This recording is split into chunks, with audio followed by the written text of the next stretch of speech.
Hi, welcome to Conversations with a Wounded Healer. I'm your host, Sarah Bueno. Today is another Double Sarah Day. It's funny, on Facebook, I think one of these, it was many years ago, but there was some little quiz that analyzed your friend group, like what name are you friended with the most? And by far, mine was Sarah's. I had like 30-something friends who were named Sarah, and most of them were with an H, and then all the other names were smattered about. So we have another Sarah and Sarah combo today. My good friend, Sarah Suzuki, she is a licensed clinical social worker and certified alcohol and drug abuse counselor, and her practice is called Chicago Compass Counseling. They are a group practice dedicated to helping people break the cycle of self-destructive behavior. And lovely Sarah lives in Ukrainian Village with her husband, Jack, and her amazing dog, Sadie. She's fantastic.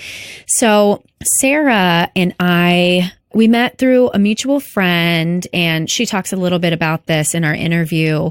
We connected in this space when she was going through a hard time at the moment, and I was kind of feeling really abundant actually in that moment. And I don't know, we just started chatting more and more. And then I was trying to start this group of other practice owners, and Sarah has been a part of that and a big part of that.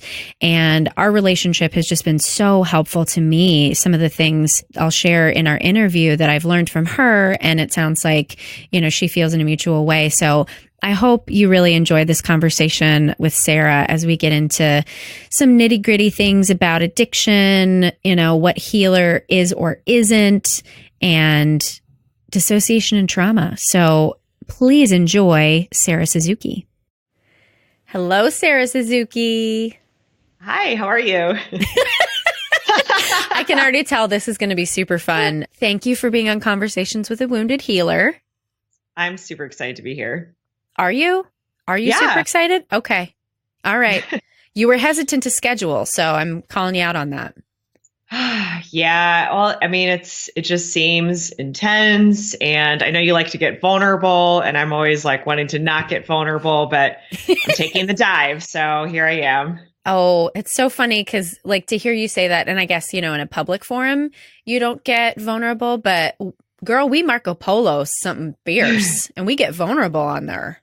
We do get super vulnerable. For people out there who have not used Marco Polo, I highly suggest it. It has been the best thing that's happened to my relationships with my girlfriends. It is like magic for creating this.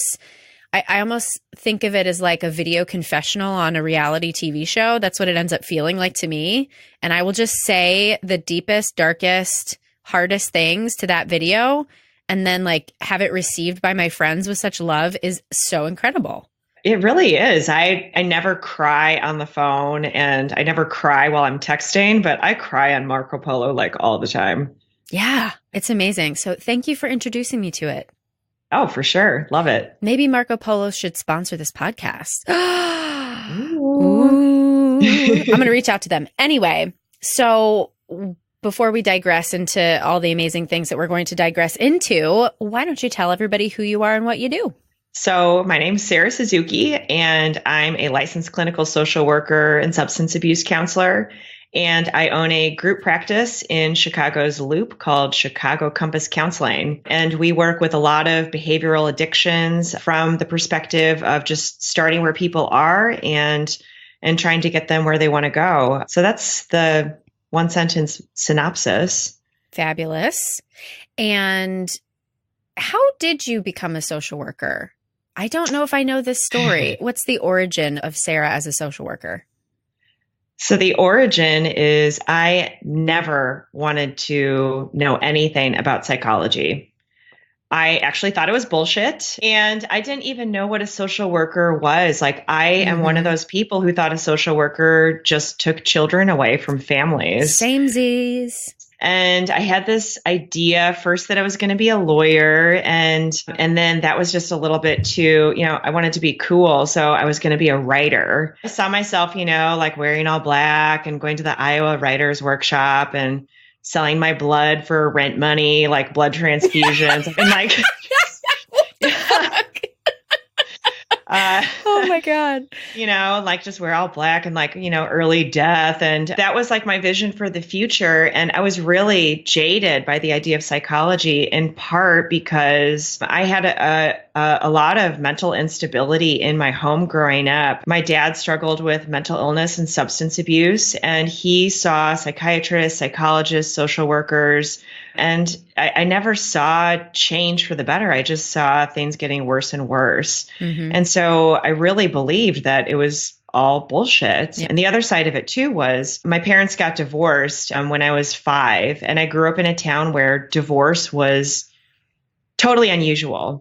And I was identified as being in this high risk group of students who were just going to have a terrible outcome. So somebody who actually became my best friend and myself, we were put into this group called Rainbows when we were in first grade, and we were taken out of the classroom. And it was just these really terrible 90s interventions around like our self-esteem, where they'd say like, what's on your feeling chart? And they would get really excited when we'd say we were happy. They'd be like, that's so wonderful, Sarah. That's so good. You're so good. You're happy. You're so resilient.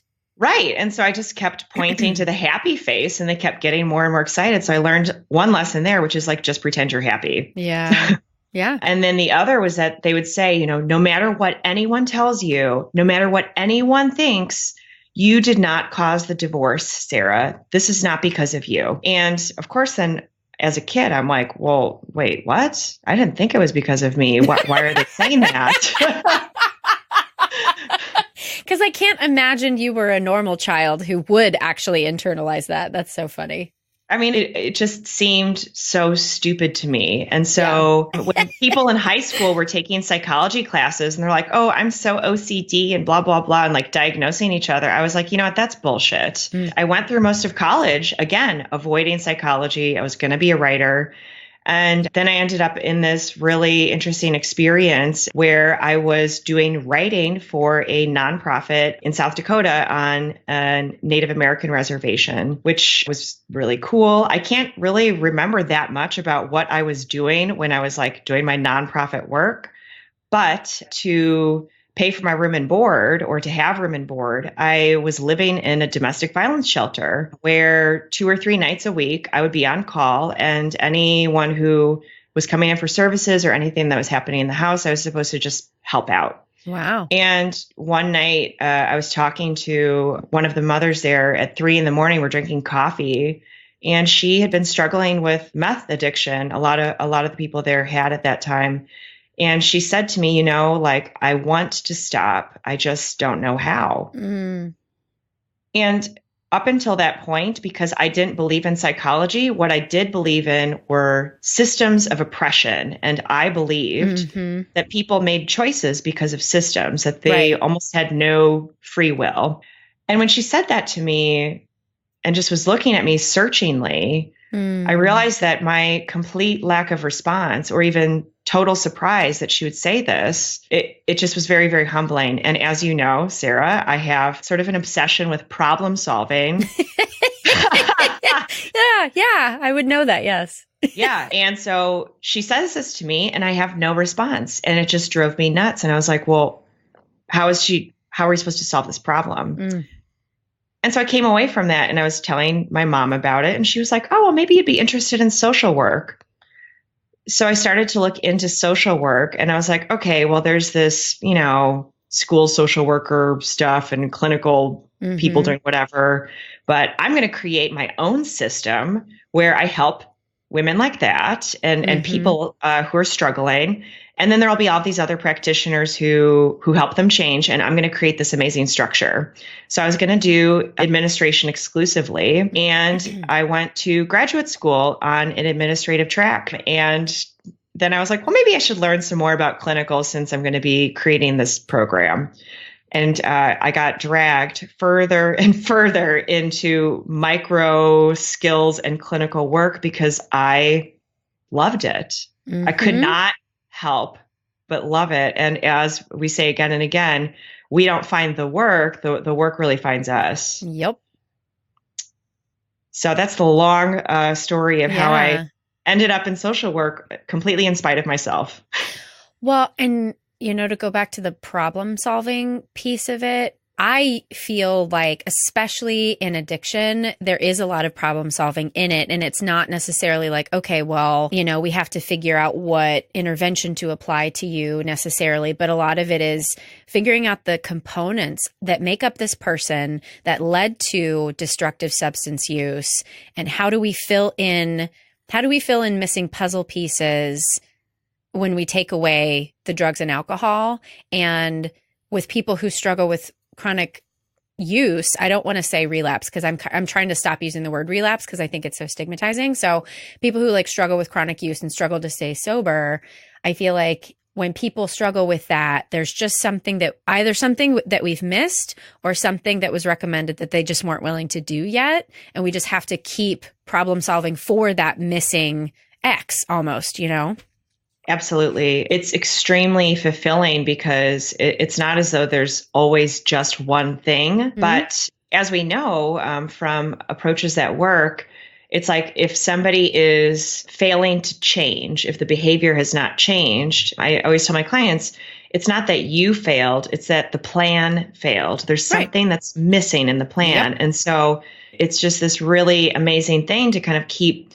troubleshooting the plan again and again until all of a sudden success occurs. So yeah, I love it. I never could have pictured that this would be my life today at all, but I love it. It's funny, I couldn't either, but I feel like we walk this parallel line, but also perpendicular at the same time. I think that's what's so cool about our friendship. There are things that you and I are exactly opposite on, and there are things that we're exactly aligned on. And it's just so interesting. Yeah, we've got great complementarity. We do. So Sarah is obsessed with personality tests and the Enneagram. Is that your favorite? I was going to say that's really the main one. Okay. I don't like the whatever that other one, the MMPI. Yeah. Yeah, I'm all about the Enneagram. It's so funny because we actually went out to dinner and a show on Thursday night, and we were talking about something, and she's like, "Ooh, that person's a total 7," and I'm like, I just love how your brain works that way, but I think that's the analytic problem solving piece that you bring into your work that is also very artful. And I don't know if you would necessarily say that, but I think that marriage of art, creativity, and the way you apply this stuff is what, in my mind, takes you down that road of being a healer. Right. Yes, it's always an art and a science. And so, so our Enneagram pairing of a 1 and a 3 being a really goal-oriented relationship and really, focused and supportive in that. And then also that complementarity of I have a tendency to be more rigid as a 1. And there may be some times where you're maybe a little bit more like, jumping ahead. It's like ready, fire, aim. Whereas I'm definitely like aim, fire. Yeah. And then I'm like, maybe I'm ready now. Right. But it works. So yeah. Yeah. Mutual friend love. It's great. Yay. Well, so I kind of touched on the healer word. So when you think about that word applied to yourself, how does that sit with you? So didn't you read my copious notes that I wrote in response? I skimmed them because I was like, I'm not fucking reading this, Sarah, because we're saying it and live. So just to tell everybody, so I send everybody questions before, and I'm outing you because it's adorable. So I send everybody the questions before, and this is the first time that someone has responded to my questions over email. And I'm like, Sarah, I'm not answering your questions. I am not reading this. You are just going to do it, and it's going to be amazing. I'm just outlining things in advance. I know. I just love you.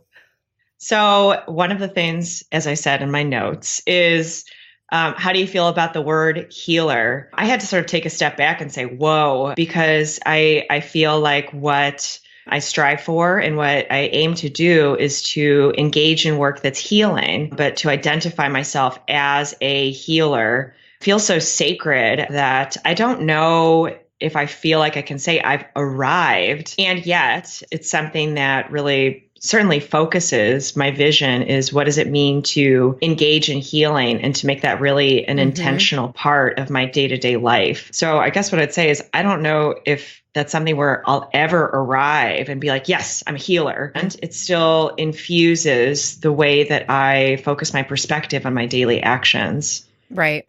Well, and when you say arrive, that just kind of makes me think, and all of the interviews that I've done so far too, and people's hesitancy to call themselves a healer, I wonder if it's just black or white, too black or white to say, are you a healer or are you not?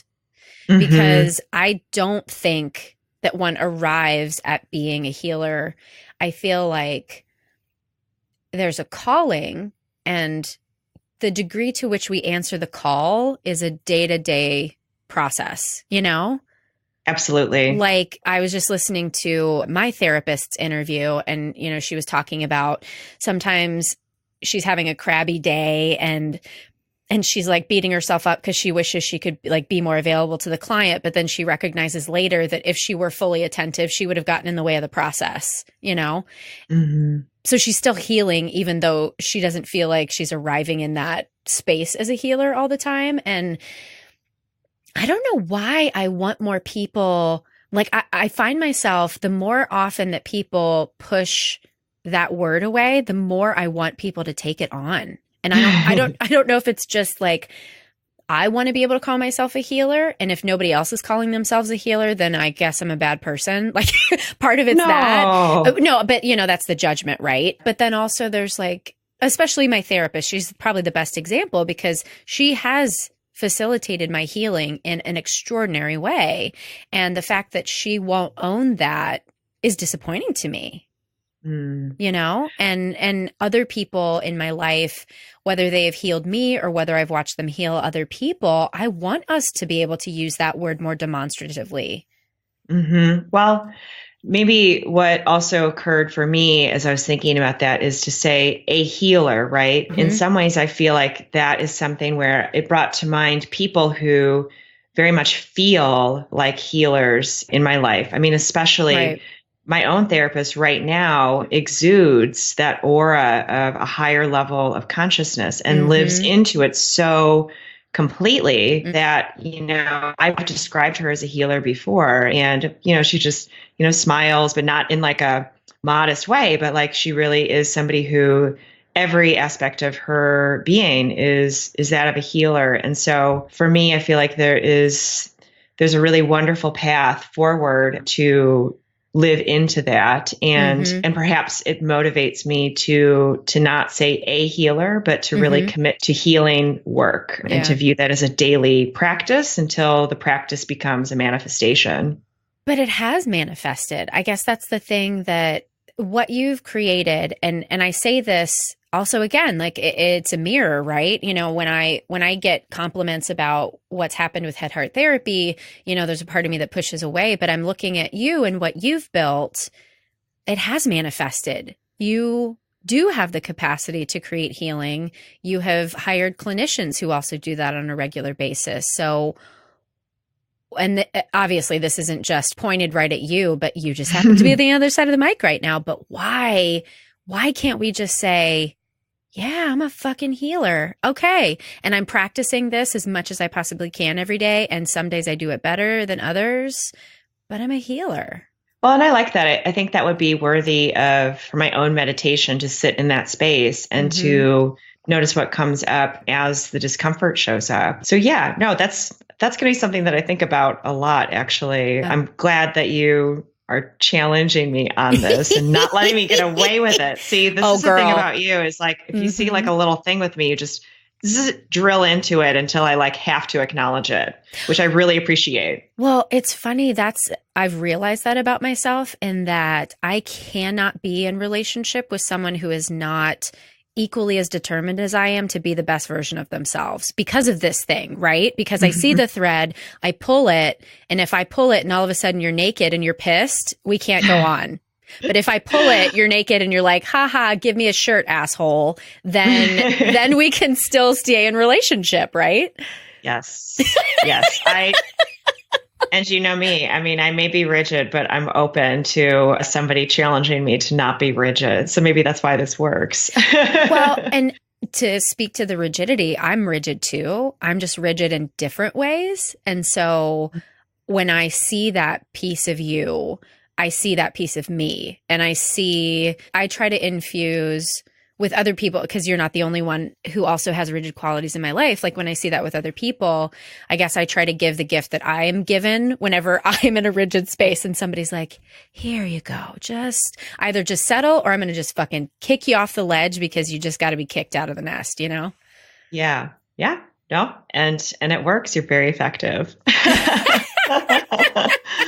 And, you know, I always say this whenever I do public speaking, it's funny how much I try to emulate you in so many different ways. As far as, yeah, girl, wait, yes, come on. No, as far as your business sense and the way, the logical way in which you approach management that I don't have the intuit skill for. So you certainly give me a lot of gifts as well.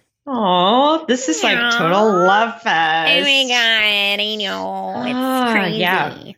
Yeah. I think that that's what's cool about these conversations too. And when I started this podcast, I set out to have conversations with people that I love and talk about real shit. And that's exactly what we're doing. Well, now I'm just thinking about how, you know, so you showed up in my life at a time that was so challenging for me on a personal and professional level, which was only, you know, like January 2017, being introduced by someone in our network.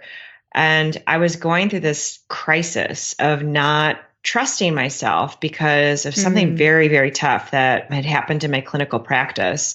And I remember sitting with you at the kava shop, my favorite non-alcoholic beverage. And I remember you just, you know, sitting there just sort of open arm being like, you know, wherever I go and whatever I do, I just sort of think of something and it manifests.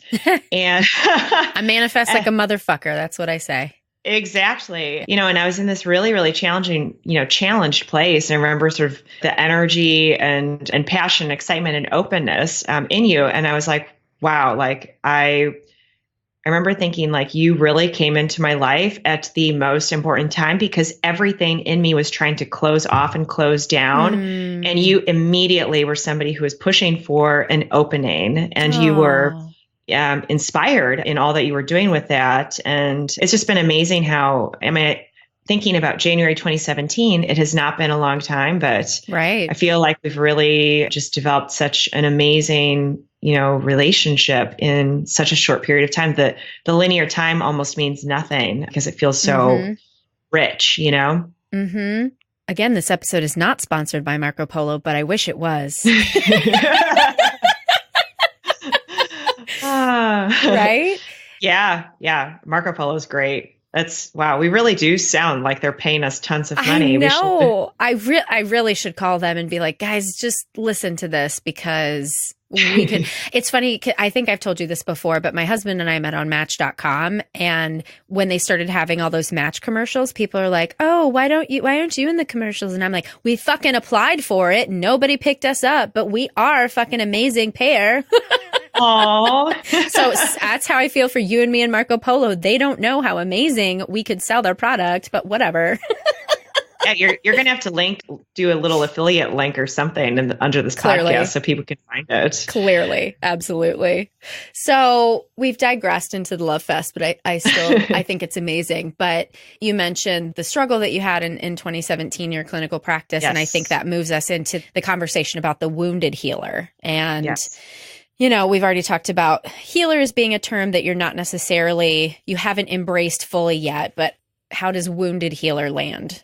So, well, it still has that word healer in it. So that's problem number one. Okay, check. And I, of course, have listened to almost all of your podcasts. And so for you and me being in the field of addictions, like you and Audra, right? There's this sort of common, I think, approach or vocabulary that we have. Something I love about the field of addiction is that we are really bringing our full authentic selves into the relationship with our clients, that's actually part of our history in this field. We're not distant, removed psychoanalysts. We're really showing up with our full set of experiences, whether or not we actually disclose those in the room. I do not think that I could do the work that I do unless I had experienced, significant pain, and certainly a lot of sort of developmental relational trauma growing up just with my household, and then the effects of that on my early adulthood and ways that, I had to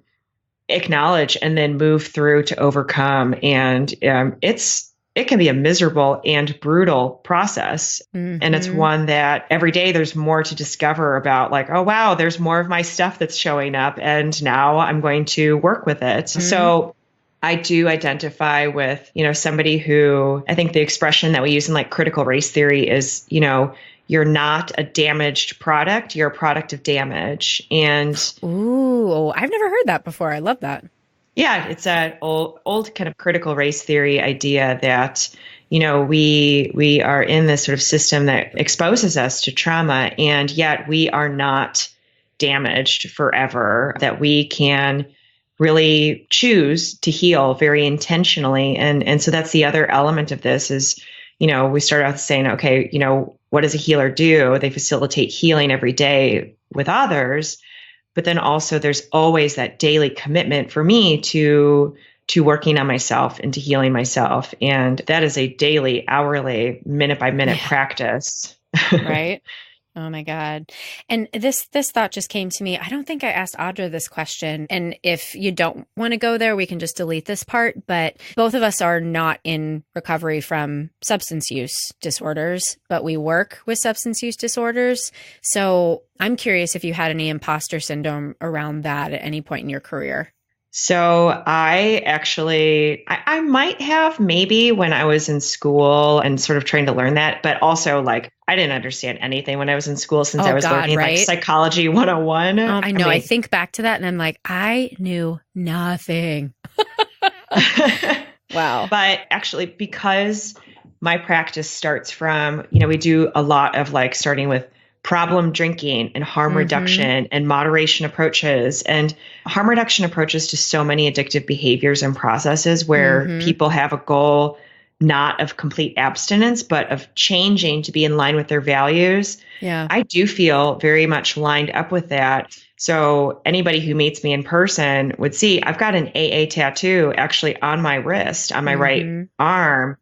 And I got that after going through a really bad episode of depression in 2010 that was brought on by undiagnosed narcolepsy. And I used my problem solving approach to try and treat what I thought was depression. So every time I was tired, I was like, oh, I should go for a run. I should hang out with my friends. And so I basically exhausted myself and was in this sort of like half awake, half asleep state. Yeah. And I was very, very depressed. And at that time, imagine you're half awake, half asleep all the time. I had half a glass of white wine and then just went into this almost dreamlike state of despair. And I shared this with my coworker while I was working in this agency. And she was like, oh my gosh, well, that's a sign that you're an alcoholic. You should come to AA with me. And I was like, well, you know what? Everything I'm doing right now isn't working. So why not?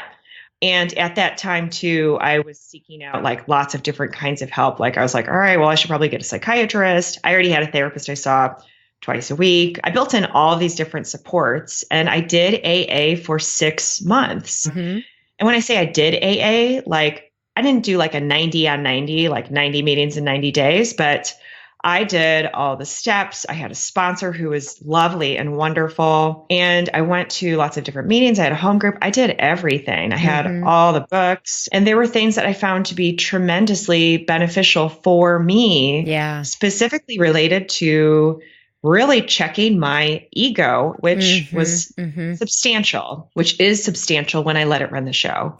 Right. Oh, girl. Yes, I get that too. Yeah. And at the same time, as I started to lift from the depression, there were things that I didn't really like about it so much. I didn't like that there were some meetings where I didn't want to go because there'd be men hitting on me all the time. I didn't like being told that I was powerless because I'd always think to myself, okay, well, like powerless, like this idea being drilled in my head, because part of my depression was feeling really helpless and really powerless. Right. And so there were a lot of things where it wasn't quite matching up for me. And then also I was trying to look at like, well, what was really creating problems for me with drinking? It was that, drinking while being depressed and not sleeping enough is really fucking stupid. Right. It's really stupid, right? Or drinking to, feel better. That's really stupid. And those were things that I had been doing. And I really created an intentional framework around how I wanted to exist because I didn't have one after college and going into my 20s. I mean, it's either like you just do what you've always done or you just don't drink. And so right. That's when I was like, okay, I can actually look at this from a perspective of like, what do I want in my life? And at that time, I then was feeling so much better. I stopped going to AA. I began moderate drinking and I felt really great, but my ego, still a problem. And so I went to get a tattoo and I got this huge black tattoo on my wrist at the AA symbol, not because I was still in AA, but I wanted to remember every single time I washed my face in the morning that I am capable of making the wrong choice every single day, that my hands, my body, my spirit, that I can move towards unhealth, or I can choose to acknowledge my shit and to take responsibility for my life. And so I got that. And then some years down the line, I actually, what's inside of my tattoo now is my family seal for the Japanese side of my family. I actually put that into my AA tattoo because I realized that was the missing piece too, was I hadn't really worked through, the intergenerational trauma from that side of my family. And I was like, that is also a part of my acknowledgement and my healing, is that my ego doesn't just come from thinking I'm amazing. It comes from this need to survive that I was given by the people who came before me. And so I guess I don't feel like an imposter. I actually feel very strong about my story because that's how I work with all of my clients, that I think there's so much more behind a behavior than just, is it good or bad? Should you stop or should you start? Right. I'm so glad that in the DSM, they changed substance use disorders to be on a spectrum rather than you are or you aren't. You're either dependent or you're abusive or you're none of those things. Where in our WAT meeting, the Women's Association of Addiction Treatment on Tuesday, we talked about kind of controversial subjects in addiction. And this is one thing that came up, that how many of us at one point in our lives could have been diagnosed with alcohol dependence or substance dependence of another sort. And if we were sent to treatment at that time, we would have been told, guess what? You're an alcoholic or you're an addict and you're never going to be able to drink for the rest of your life. And we see a lot of those people in treatment, and that's what they are being told right now. And I think that it's a disservice if we're not looking at drinking as a symptom instead of the problem itself, right? And that's kind of what I hear you describing, is that you had these reactions to alcohol. Alcohol wasn't the problem. You were the problem. Your undiagnosed narcolepsy, the ego stuff. And when you're able to work on that for you, not for everybody, because some people, yes, they are alcoholics and addicts and need to abstain forever, but that's not for us to decide. Yes. And I guess what I would add to that too, that's true for me, and it's true for a lot of the clients I work with, is, what I eventually really got honest about was, when I was in that place of depression, one of the reasons why, because it's like, okay, well, alcohol is a depressant. Why would you drink? It just makes you more depressed. Chemically, that's true.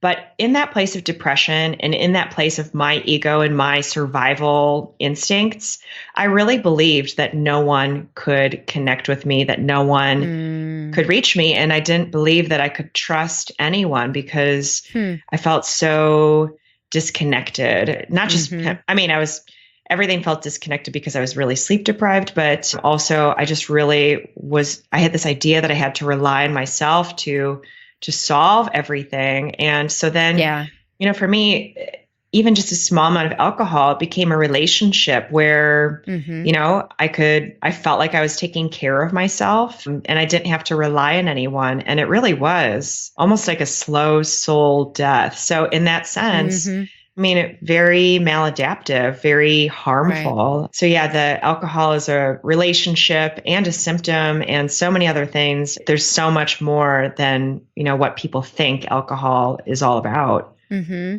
And as we're saying all this too, I'm always thinking about who's listening, what are they hearing from this? And I've become very conscious of what I say in group and then what people take away as a result of that. And so I guess I just want to put the disclaimer on here that we are not diagnosing, nor are we undiagnosing anyone. And that if anyone is listening to this and questioning their relationship with alcohol, I recommend that you talk to a therapist about it and get some outside opinions as well as checking with your own intuition. That decision has to be made in partnership, in community, rather than in isolation.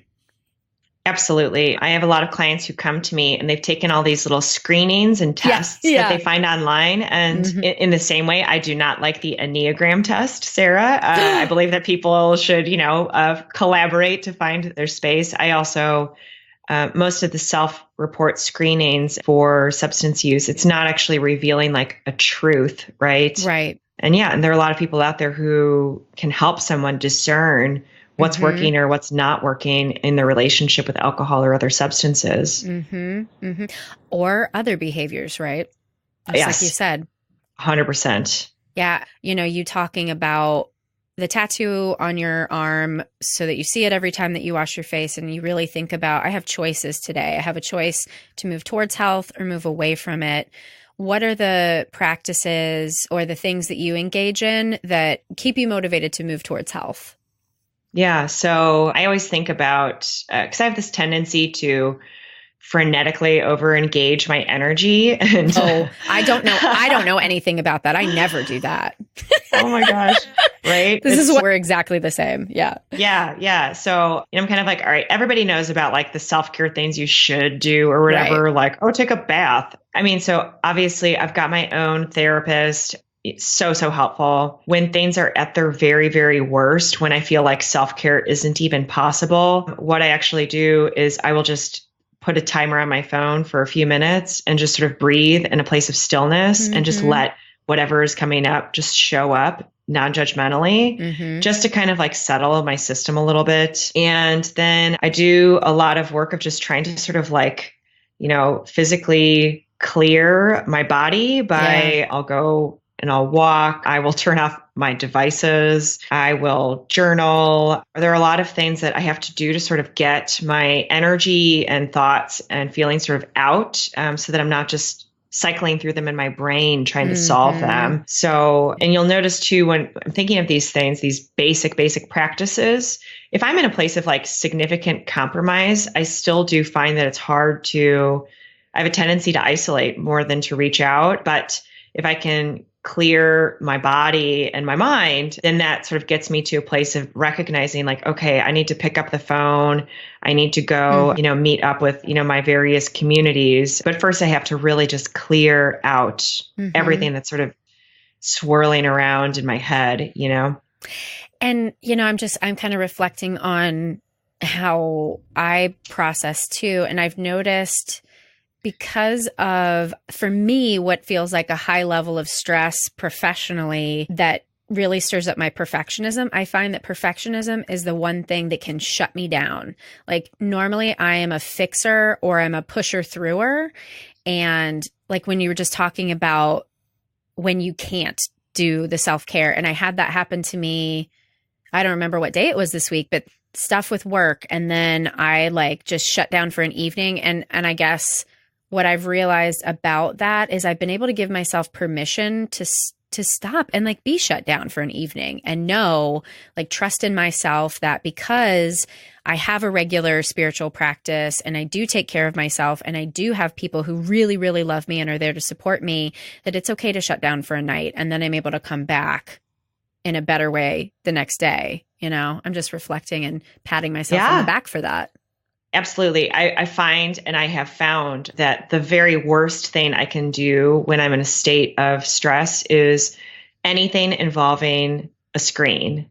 Like Yeah. doing Yeah. work on a screen, it just escalates me more and more and I get more and more locked Yeah. in. And so that's why I'm like, I turn off the screens, I put them away.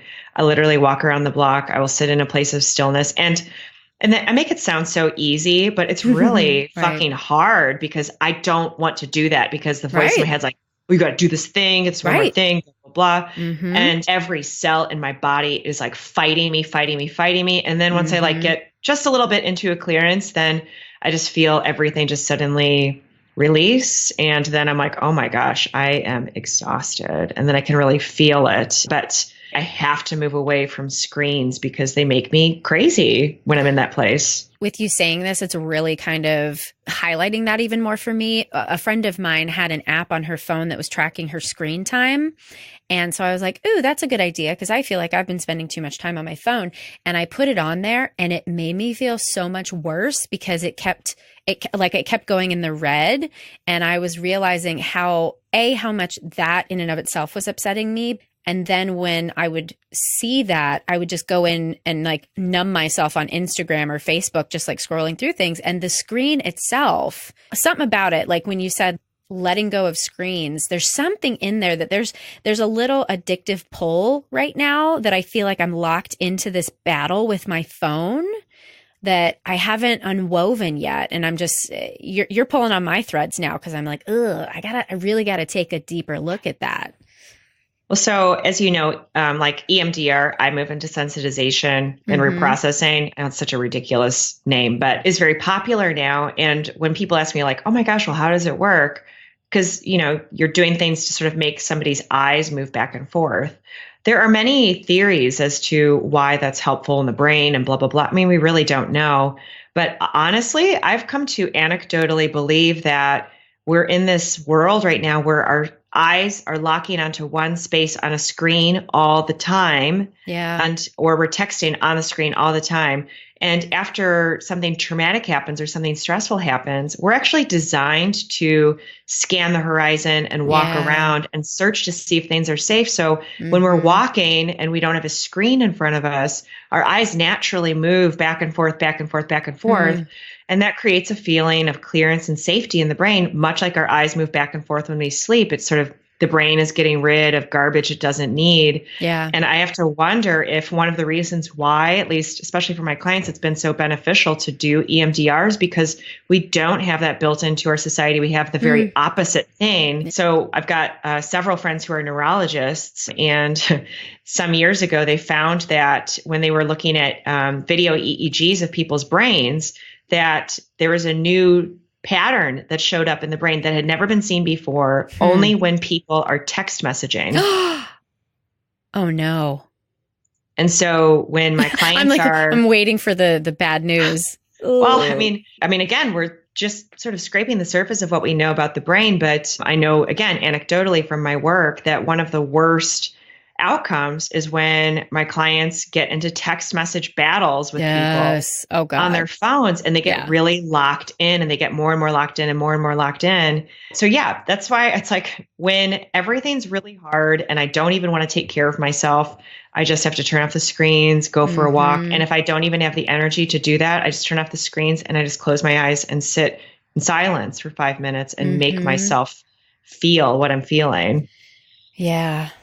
So you heard it here, kids. Turn off your phones. I mean, not while you're listening to the podcast, because you have to finish listening first, but then turn off your phones. Look, I mean, I'm not anti-screens. I'm not anti-technology, but we do need that balance of clearance. Our brain needs it, the most basic part of our brain. Yeah, and that makes so much sense. Oh, well, my dear friend, we're almost closing in on an hour, so I want to ask, are there other things that you might want to talk about and share with listeners today that we haven't already discussed? Something that comes to mind is that, almost all of us have coping that is addictive in some way, whether or not it's like a quote capital addiction. Yeah. And something that has been really interesting for me, having presented it in front of a lot of groups and classes, is when I'm going through sort of the cycle of addictive behaviors and how that relates to perfectionism. Almost everybody can identify with that cycle by the age of 18. Yeah. I have yet to show that to a classroom and have people say, "Oh, I don't do that." Right. And if you do, then let's kick them out of the program immediately. And I guess there's some people who go all their lives where things are good and they're just sort of holding it together in this perfect way. But then they do things where they are being, addictive and they feel bad and there's shame and they live all their lives like that. And, whether or not that's seeing a counselor or a therapist, I believe that, we're in a world where all of us have to reach out to community to find healing and to heal each other and to really connect. And I guess that's like that's sort of like my mission, right? I would love to be in a world where we connect authentically and that we could all look at, some of our behaviors that we want to change and know that there actually is a way out. And I feel like I've been coming up against this with a lot of my clients and friends and people around all of my clients and friends, that there is a big struggle with a lot of denial right now. And I really just believe like denial is this mechanism to try to protect us from shame. Like the more stories I hear about people not owning their shit, it's because they cannot tolerate shame. Yeah, I've come to believe that when we think of dissociation, so somebody who has a flashback or they suddenly are out of their body or they just blank out, what's happening. I've actually come to believe that denial is really a process of dissociation and it's a trauma response. And so instead of being like, wow, you're in denial, you're really stupid, because we approach denial as though it's cognitive, right? As though somebody is being illogical. Right. And I 100% believe that it's a dissociative process and that the point when somebody is in denial is to bring them in instead of telling them that they're wrong and they're stupid and moving them more into a trauma space, to embrace them and to see that this is somebody who's in pain. Right. And this just reminds me, I read, it was read to me, but I downloaded and listened to the book. I think it was called The Spider and the Fly. And it's a story of this reporter who starts researching I think he was the first, maybe only Black serial killer who killed white women, because for some reason serial killers like to stay within their race. I listen to a lot of murder things. I think we've talked about this in the podcast before, but I found this super fascinating so she followed the story of this guy, and he killed women for years and left them in his parents' attic. And the reason that the parents didn't know was because they were hoarders. And so she talks a ton in the book about the mechanism of denial, because the mother actually worked in a mental hospital. And so she should have been trained, right? We think someone should be able to like see these maladaptive behaviors or things that are happening with her son to know that he might be a serial killer, right? And everyone's like, well, how could she not know? And there's this discussion about denial. I think you're fucking right on. Denial is dissociative. And the ways that when I've seen people right in front of me be in denial, it is a trauma response, and shame is processed in the brain as trauma. It does the same fight, flight, or freeze that another trauma does. So it's all, yes, we're solving all the world's problems right now. Well, yeah. And it's like so many, and this is, I love about your program, and certainly I hope we're living into with my program, is like recognizing that heaping on shame and trying to quote, break through denial with like, presenting facts, that like we can just move beyond that and see people who are in denial need love and connection, because they need somebody to show them that they're worthy of love, even if they don't believe it. Right. And that's, I've learned in the past 4 years, all of the groups that I've been doing, I just pop in and out of treatment centers. So I don't have relationships with people. And when I have a relationship with someone, I work with denial in a very different way. But when it's somebody I don't know, and I don't know their history, and I can't pull any of that information, I just say, look, all I can do is tell you what I know about shame. And I can tell you, I offer you curiosity, because I've found in this work, especially in addiction, that there are things that the ways that our body and our mind trick ourselves into thinking this isn't my problem, where if we are open and curious about it and can maybe use somebody's help to kind of dig into it, then we have somewhere to go rather than just denying that anything could be our problem. And it seems to work out pretty well. I used to fight more with people about it and being like, well, I know all about shame and you don't, so you have to just listen to me. And now it seems to work a lot better when I'm like, just be curious, and you don't have to take it, but just think about it. That's all I ask, Yes, absolutely. With an open heart. So yeah. Well, Sarah, I think this has been amazing. I thank you so much. Well, thank you for letting me be here. This is really a wonderful conversation. Yay! Awesome. Well, have a great rest of your day. Thank you so much for listening to Conversations with a Wounded Healer. I am so appreciative of Sarah Suzuki for joining us today. And as always, thanks to Andrea Klunder and Edwin Ruiz at the Creative Imposter Studios for the editing, Liam O'Donnell for the album art photo, and Ben Mueller for our theme music.